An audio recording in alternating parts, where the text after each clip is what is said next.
12번 문제. 가와 나 시기 사이에 있었던 사실로 옳은 것은, 자, 가는 바로 뭐죠? 한일의정서, 러일 전쟁을 일으키고 한일의정서 맺어가지고 전략상 필요한 지역을 마음대로 사용하겠다. 이게 1904년이거든요. 뭐 연도는 모르다도 일단 순서를 좀 기억하면 좋겠습니다. 고종이 강제 퇴위당하고 군대가 해산됐다. 그래서 의병들이 13도 창의군을 결성해서 서울 진공작전을 감행하였다. 바로 이 서울 진공작전. 고종이 강제 퇴위당하고, 강제 퇴위당한 것은 1907년이죠. 서울 진공작전을 감행하려고 했는데 크게 성공하지는 못했었죠. 1908년. 자, 이 시기 사이에 있었던 사실. 동학농민군이 전주성을 점령하였다. 이거 동학농민운동 1894년이죠. 대한제국이 외교권을 빼앗겼다. 혹시 이게 무슨 내용입니까, 여러분? 바로 1905년에 있었던 을사늑약입니다. 답은 2번이네요. 홍경래난이 발발하였다. 홍경래난은 이게 언제죠? 세도 정치가 한참일 때 일어납니다. 뭐 연도로 치면 1811년이고요. 노비안건법이 시행되었다. 이것은 고려 광종. 훈련도감이 설치되었다. 임진왜란 중에 설치됩니다. 답은 2번입니다. 사실 이 파트에서 제일 나올 수 있는 부분은 우리나라 그 국권이 어떻게 뺏겼는지, 그 침탈 과정은 상당히 중요합니다. 그 중에서도 이 을사늑약과 그리고 고종의 강제 퇴위, 이 부분이 상당히 자주 나옵니다. 을사늑약 내용 중에서 외교권을 빼앗긴 거 말고 또 뭐가 있죠, 여러분? 바로 무슨부 설치? 바로 통감부 설치입니다. 통감부 설치. 그래서 초대 통감으로 왔던 사람이 바로 이토 히로부미. 그 이토 히로부미를 안중근 의사께서 하얼빈에서 처단하죠. 네. 자, 13번. 다음 사건의 배경으로 가장 적절한 것은, 왕은 일본에 의해서 볼모로 되어 갇혀 있다. 볼모, 인줄로 잡혀 있네요. 자, 은밀한 계획이 진행되고 있었는데 충직한 신하들이 왕을 구출하기로 결심한 것이었다. 이에 왕과 세자는 궁을 벗어날 수 있었고 1시간 뒤 전 세계는 아래와 같은 정보를 접하게 되었다. 여기가 핵심이네요. 조선왕이 궁궐에서 탈출하여 어디에 머무르고 있다? 러시아 공사관에 머무르고 있다. 러시아 공사관을 아관이라고 합니다. 임금이 처소를 옮기는 것을 파천, 바로 1896년에 있었던 아간 파천의 배경이네요. 자, 고종이 왜 이렇게 궁궐이었던 경복궁을 버리고 러시아 공사관으로 갔을까요? 엄청나게 끔찍한 일이 있었겠죠. 을미사변이 발생하였다. 을미사변, 바로 명성황후 시해 사건. 답은 1번입니다. 그 고종은 사실 자기 부인이 죽었으니까 얼마나 멘탈이 나갔겠습니까? 사실 엄청난 외상후 스트레스를 겪었을 겁니다. 그래서 자신의 신변이 위험하다고 생각했겠죠. 그래서 사실 어떤 국가적인 치욕도 무릅쓰고 러시아 공사관으로 이동하게 되는 겁니다. 그래서 답은 1번. 헤이그 특사가 파견되었다. 헤이그 특사가 파견된 것은 사실 고종이 을사늑약의 부당성을 알리기 위해서 네덜란드 헤이그에다가 특사를 파견하죠. 그리고 대한민국 국제가 반포되었다. 이것은 언제일까요? 고종이 아간 파천 이후에 덕수궁으로 환궁을 하고, 그래서 대한제국을 선포하고 광무개혁을 실시하는 과정 속에서 어떤 황제의 전쟁, 황제가 거의 입법, 행정, 사법, 군대 거의 모든 것을 통할한다.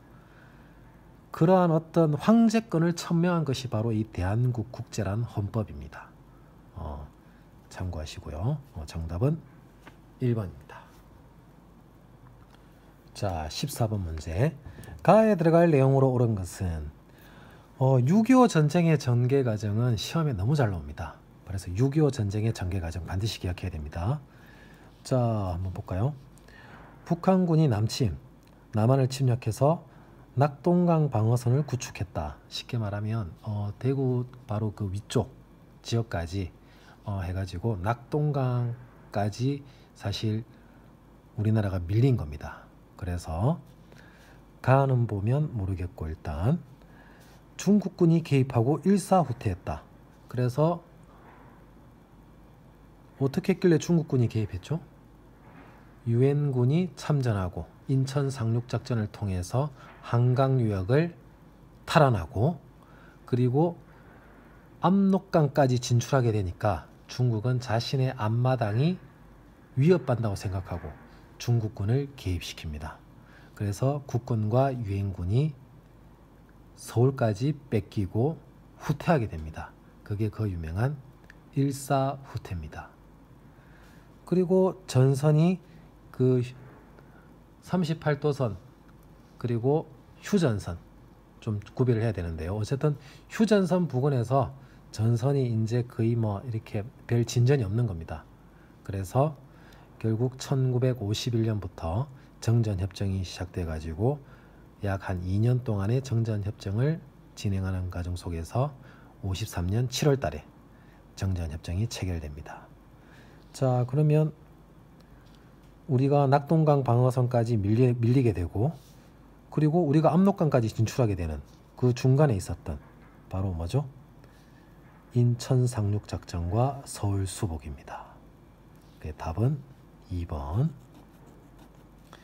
5.10 총선거와 재헌국회 구성은 언제일까요?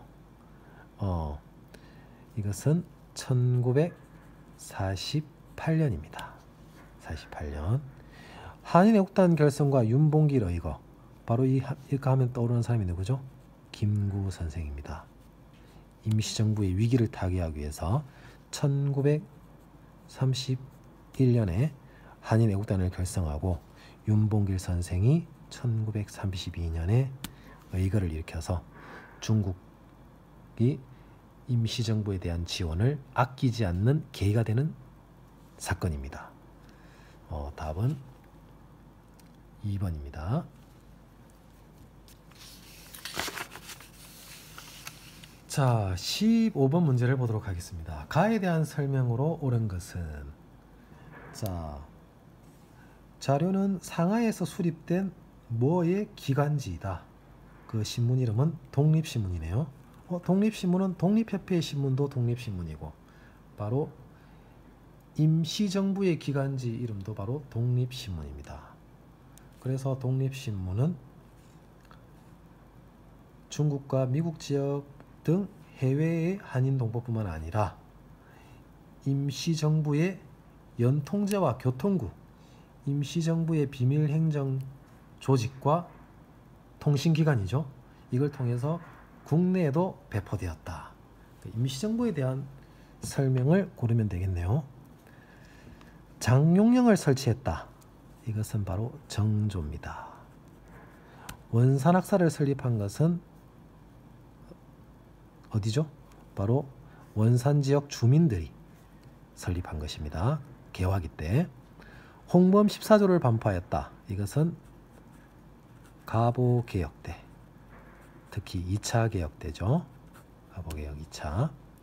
그리고 구미위원부를 설치했다. 맞네요. 구미위원부를 설치해가지고 여기서 활동했던 사람이 바로 이승만입니다. 이승만. 정우회 선언을 발표했다. 이걸 통해 가지고 나중에 이 정우회라는 것은 사회주의 단체입니다. 이 사회주의 단체가 나중에 비타협정 민족주의, 바로 비타민과 손을 잡아서 나중에 무슨 조직을 만들죠? 신간회라는 단체가 출범하게 됩니다. 신간회. 그래서 답은 4번입니다.